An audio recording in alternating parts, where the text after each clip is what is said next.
시편 8편 3절로 5절 말씀 한 절씩 교독하겠습니다. 주의 손가락으로 만드신 주의 하늘과 주께서 베풀어 두신 달과 별을 내가 보오니 사람이 무엇이기에 주께서 그를 생각하시며 인자가 무엇이기에 주께서 그를 돌보시나이까. 그를 하나님보다 조금 못하게 하시고 영화와 존귀로 관을 씌우셨나이다. 사람은 자기의 기분에 따라서 자신을 대단한 사람으로 생각하기도 하고, 또 어떤 때 기분이 나쁠 때는 굉장히 자신감이 없어지고 아무 의미 없는 사람같이 느껴지고 아무 의미 없는 인생으로 생각되기도 합니다. 너무 자기 자신이 중요하고 대단하게 생각하는 것도 문제가 생깁니다. 교만해지거나 자기만 중요하다고 생각하는 사람들은 문제가 있을 수 있습니다. 그러나 반대로 너무 자신을 하찮은 사람으로 생각하고 모든 일에 자신감이 없고 자기 자신을 과소평가하고 그래서 늘 우울한 생각을 하고 살아도 문제가 됩니다. 할 수 있는 일도 못하게 되고 아주 무력하게 살 수 있기 때문입니다. 사람들이 자기가 어떤 사람인가를 정확하게 판단하고 균형감 있게 자기인식을 가지는 것은 아주 중요한 문제라고 할 수 있습니다. 나는 어떤 사람인가를 생각할 때 중요한 판단 기준이 되는 것은 다른 사람들의 평가라고 할 수 있습니다. 다른 사람들이 나를 대단하다고 평가를 해주면 기분이 좋아지고 자기 자신이 또 스스로 내가 대단한 사람으로 생각하게 됩니다. 반대로 사람들이 무시하고 자기 자신을 낮게 평가하면 한없이 자신감을 잃게 되고 우울해지게 되는 것입니다. 그러나 이 사람들의 평가라는 것이 일정하지도 않고 정확하지도 않은 경우들이 많습니다. 또 금방 변하기 때문에 믿기 어려운 부분들이 있습니다. 특히 대통령과 같은 정치인들에 대한 평가를 보면 너무 극단적으로 나뉘어지기 때문에 사람들의 시각과 평가를 믿기 어려운 부분이 많은 것입니다. 한쪽 사람들은 너무나 훌륭하고 좋게 이렇게 평을 하는데 다른 쪽 사람은 세상에서 가장 나쁘고 가장 무능한 사람으로 이렇게 평가를 하는 것입니다. 그런 것을 보면 이 사람의 평가라는 것이 너무나 부정확하고 너무 쉽게 바뀌는 것이어서 신뢰하기 어려운 부분이 있다는 것입니다. 그래서 우리가 사람의 평가를 무시할 수는 없고 존중해야 되겠지만 그것을 너무 절대적으로 신뢰하거나 거기에 얽매일 필요는 없습니다. 우리가 사람들이 나를 어떻게 생각하는 것보다 더 중요한 것은 하나님께서 나를 어떻게 생각하시는지 그것이 더 중요한 기준이 되고 그것이 더 필요한 것이라고 생각합니다. 왜냐하면 하나님은 사람들처럼 그렇게 평가가 왔다 갔다 하지도 않고 사람들처럼 지혜가 없어서 이렇게 생각하기도 저렇게 생각하는 것이 아니라 하나님은 정말 지혜로운 분이시기 때문에 정확하게 평가하고 판단할 수 있는 분이시기 때문입니다. 그리고 사람들의 평가는 사실 별로 의미가 없을 수 있습니다. 그들의 다른 사람의 평가가 나를 어떻게 좌지우지하지 못하는 경우들이 많고 좌지우지한다 하더라도 굉장히 제한적입니다. 그러나 천지를 창조하시고 이 세상을 다스리시고 주관하시는 하나님의 평가는 우리에게 아주 중요한 문제일 수밖에 없습니다. 오늘 읽은 시편 8편 3절로 5절 말씀을 다시 한번 읽어보겠습니다. 주의 손가락으로 만드신 주의 하늘과 주께서 베풀어 두신 달과 별을 내가 보오니 사람이 무엇이기에 주께서 그를 생각하시며 인자가 무엇이기에 주께서 그를 돌보시나이까. 그를 하나님보다 조금 못하게 하시고 영화와 존귀로 관을 씌우셨나이다 라고 말하고 있습니다. 여기에서 사람이 무엇이기에 라는 말이 나옵니다. 이 시편 기자는 사람이 무엇인가를 말하면서 앞절에서 하나님께서 베풀어 두신 달과 별을 말을 합니다. 즉 다시 이 말을 생각해 보면 하나님께서 우리를 위해서 달과 별을 만들어 주시고 이 세상의 모든 것들을 창조해 주셨다는 것입니다. 그러니 사람이 얼마나 대단하고 중요한가 하는 것을 말하고 있는 것입니다. 어떤 큰 부자가 자신의 사랑하는 사람을 위해서 엄청난 돈을 들여서 아주 좋은 집을 지어주고 아주 화려한 정원과 놀이동산 같은 것을 만들어 주었다면 그것을 받는 사람을 우리가 우선 굉장히 대단한 사람이다 라고 생각할 수 있는 것입니다. 이 사람은 굉장히 그 사람에게는 소중한 사람이구나 하는 것을 알 수 있는 것입니다. 이 시편 기자는 하나님께서 이렇게 놀라운 달과 별을 지어주신 걸 보면 하나님께서 우리를 얼마나 대단하게 생각하시는가, 얼마나 존귀하게 생각하는 것인가 하는 것을 알 수 있다는 것입니다. 또 이어지는 말씀에서 하나님보다 조금 못하게 하셨다라고 말하고 있습니다. 세상에 이것보다 더 큰 찬사가 있을 수 없습니다. 우리가 하나님보다 조금 못하다 하는 것은 이게 굉장한 것이라고 할 수 있습니다. 많이 못하다. 그래도 하나님과 이렇게 비교되는 것 자체가 굉장히 영광스러운데, 하나님께서는 지금 우리에 대해서 하나님보다 조금만 못한 그런 존재다 하니까 우리가 얼마나 대단한 존재라고 말씀하고 있는지 생각할 수 있는 것입니다. 그리고 영화와 존귀로 관을 씌우셨나이다라고 말하고 있습니다. 하나님께서 우리를 높이셔서 영화와 존귀로 관을 씌워주신 그런 그런 존재가 우리 사람들이라는 것입니다. 하나님께서 이렇게 대단하게 우리를 높여주시고 하나님께서 이렇게 대단하게 우리를 존귀하게 생각하는 것입니다. 우리는 우울하고 기분이 좋지 않을 때 나 같은 인생이 무슨 의미가 있나? 나 같은 존재가 무슨 의미가 있나? 나는 아무것도 아니다 하는 생각에 빠질 때가 있습니다. 그러나 성경은 우리가 그런 무의미한 존재, 그런 하찮은 존재가 아니라는 것을 말씀하고 있다는 것입니다. 하나님께서 나를 위해서 달과 별을 만들어주시고 나에게 영화와 존귀로 관을 씌워준 그런 존재가 나라는 존재라는 것입니다. 이렇게 우리 사람이라는 존재가 하나님 앞에 중요한 사람이고 아주 존귀한 사람이라는 그것을 성경에서는 아주 다양하게 성경에서 아주 많은 곳에서 이것을 분명하게 증거하고 있습니다. 요한복음 3장 16절 말씀 보면 하나님이 세상을 이처럼 사랑하사 독생자를 주셨으니 이는 그를 믿는 자마다 멸망하지 않고 영생을 얻게 하려 하심이라 라고 말하고 있습니다. 우리를 향한 하나님의 사랑이 너무나 커서 하나뿐이 없는 아들을 주시기까지 우리를 사랑하셨다라고 이렇게 말씀하고 있습니다. 어떤 사람들은 우리 인간이라는 존재가 어떻게 하다 보니 우연히 생겨났다고 말을 합니다. 또 어떤 사람들은 하나님께서 이 세상을 창조했지만 하나님께서는 우리를 다스리지 않고 우리에게 신경 쓰지 않고 관여하지 않는다고 말하는 사람들이 있습니다. 그러나 성경은 우리가 그렇게 우연히 태어난 존재거나 하나님께서 전혀 관심을 가지지 않는 그런 존재가 아니라 하나님의 하나뿐이 없는 아들까지 주셔서 우리를 구원할 정도로 우리를 깊이 생각하고 계시고 우리를 사랑하고 있다고 말씀하고 있습니다. 요한일서 4장 9절에서 10절 말씀을 또 보겠습니다. 하나님의 사랑이 우리에게 이렇게 나타난 바 되었으니 하나님의 자기의 독생자를 세상에 보내심은 그로 말미암아 우리를 살리려 하심이라.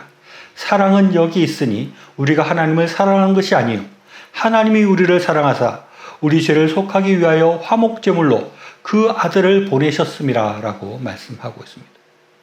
하나님께서 우리를 사랑하셔서 그 아들을 보내셔서 화목제물을 삼으시고 우리를 구원하셨다는 것입니다.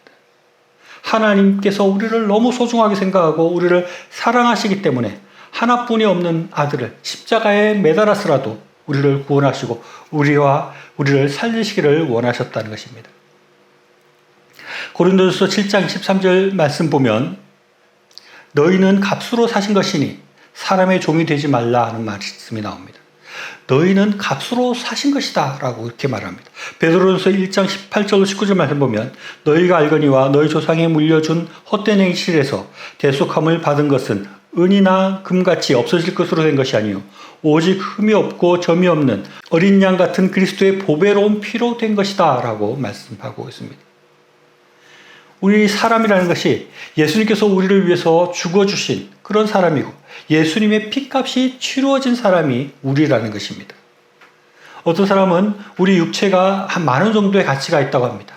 이 인간을 막 분해해가지고 화학물질로 이렇게 추출해서 팔면 한 10,000원 정도로 환산할 수 있다고 합니다. 그런데 우리가 그런 10,000원밖에 안 되는 그런 존재가 아니라는 것입니다. 우리의 값은 예수님의 피값이라는 것입니다. 예수님의 피값이 얼마일까요? 세상에 그 어떤 비싼 것보다 가장 비싼 것이 예수님의 피값 아니겠습니까? 우리가 예수님의 피값이 치루어진 그런 사람인 것입니다. 그렇게 가치 있고 그렇게 비싼 사람이라는 것을 말씀하고 있습니다. 마태복음 10장 29절로 31절 말씀 보면 참새 2마리가 한 앗살론에 팔리지 않느냐 그러나 너희 아버지께서 허락하지 아니하시면 그 하나도 땅에 떨어지지 아니하리라. 너희에게는 머리털까지 다 세신 바 되었나니 두려워하지 말라. 너희는 많은 참새보다 귀하니라 라고 말씀하고 있습니다. 하나님께서 우리를 소중하게 생각하시니까 우리의 머리털까지도 다 세신 바 되었다고 그렇게 말씀하고 있습니다. 사람이 굉장히 소중하게 생각하는 것이 있으면 그것을 맨날 보고 닦고 이러면서 뭔가 문제가 있는가 생각하고 뭐가 묻거나 기스가 나거나 하면 즉시 그것을 이렇게 다 고치고 수리하고 닦고 이렇게 하는 것입니다. 그것과 같이 하나님께서 우리를 굉장히 소중하게 생각하시니까 머리털 숫자까지도 다 세시고 우리를 그렇게 지켜보고 계시고 우리를 관리하고 계시고 우리를 인도하고 있다고 생각할 수 있는 것입니다. 마태복음 6장 26절로 30절 말씀 보면 공중의 새를 보라 심지도 않고 거두지도 않고 창고에 모여들이지도 아니하되 너희 하늘 아버지께서 기르시나니 너희는 이것들보다 귀하지 아니하냐. 너희 중에 누가 염려함으로 그 길을 한 자라도 더할 수 있겠느냐. 또 너희가 어찌 의복을 위하여 염려하느냐. 들의 백합화가 어떻게 자라는가 생각하여 보라. 수고도 아니하고 길쌈도 아니하느니라.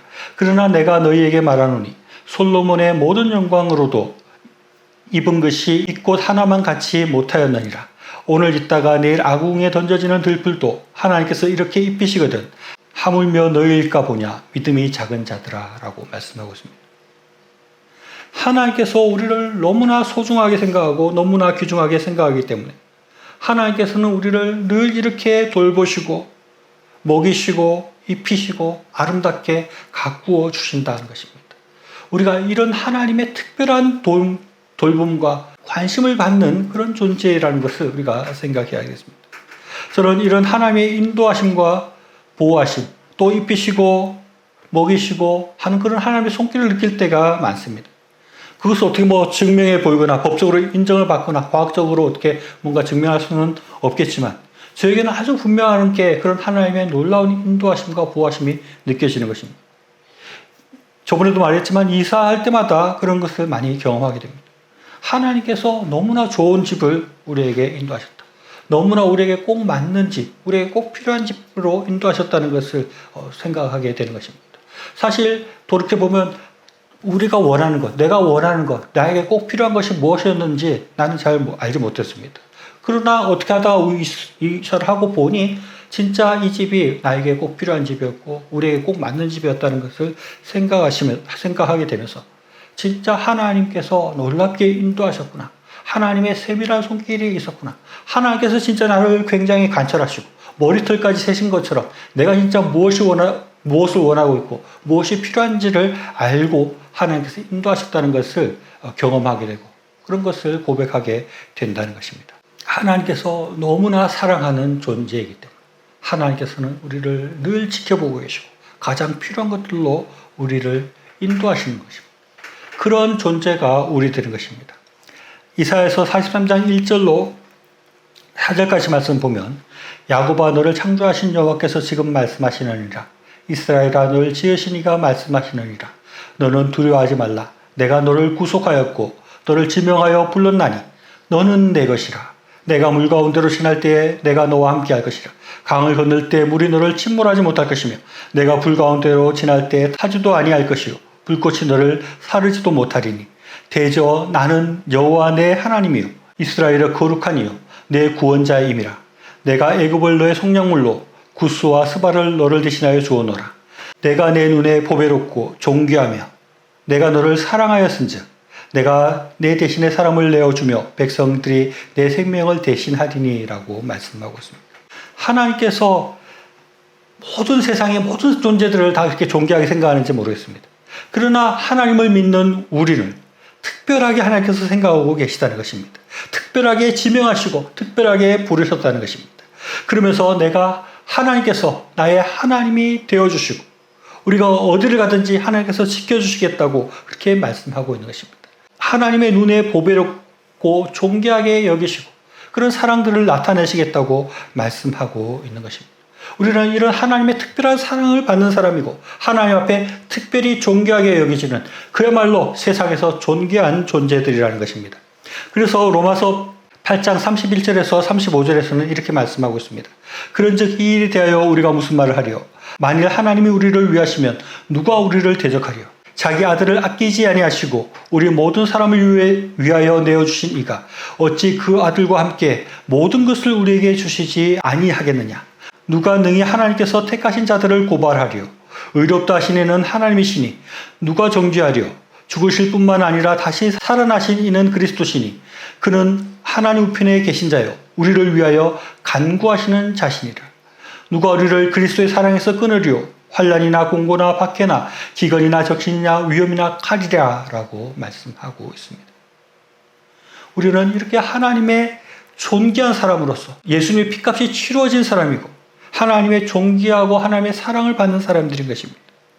하나님의 놀라운 인도하심을 받는 특별한 사람인 것을 우리가 분명히 믿고 생각할 수 있어야 되겠습니다. 우리가 이 세상 가운데 두려움이 있을 수 없습니다. 세상 사람들이 아무리 우리에게 별거 아니라고 낮게 평가한다 할지라도 우리는 그것을 두려워할 필요가 없습니다. 세상 사람들이 우리를 박해한다 할지라도 우리는 두려워할 필요가 없습니다. 왜냐하면 우리는 하나님 앞에서 존귀한 사람들이고 하나님 앞에서 중요한 사람들이고 하나님께서 지키시고 보호하는 사람들이기 때문에 그렇습니다. 예수님의 피값이 치루어진 사람이기 때문에 우리는 존귀하고 가치 있는 사람일 수밖에 없다는 것입니다. 그렇다면 우리는 이렇게 존귀한 사람들이고 가치 있는 사람들이고 값비싼 사람들이라면 우리가 이러한 존재로서 우리가 어떻게 살아야 될지를 생각하고 나아가야 됩니다. 하나님께서 우리의 삶을 지키시고 인도하시는 사람으로서 우리가 하나님 앞에 어떤 삶을 살아가야 되는지, 우리가 어떠한 인생을 살아가야 되는지, 어떤 인생을 꿈꾸며 어떤 일들을 꿈꾸며 살아야 되는지를 우리가 생각해야 하는 것입니다. 우리가 존귀한 사람들인 것입니다. 우리는 굉장히 가치 있는 사람들인 것입니다. 우리는 세상 누구보다도 하나님 앞에 특별한 사람들인 것입니다. 그렇다면 우리는 이 세상 사람들과 달리 더 존귀한 일들을 꿈꾸며 더 가치 있는 일들을 꿈꾸며 하나님께서 나에게 하라고 하시는 그 소명들을 생각하며 더 의미 있고 가치 있는 그런 삶으로 나아가는 우리들의 삶이 될 수 있기를 바랍니다.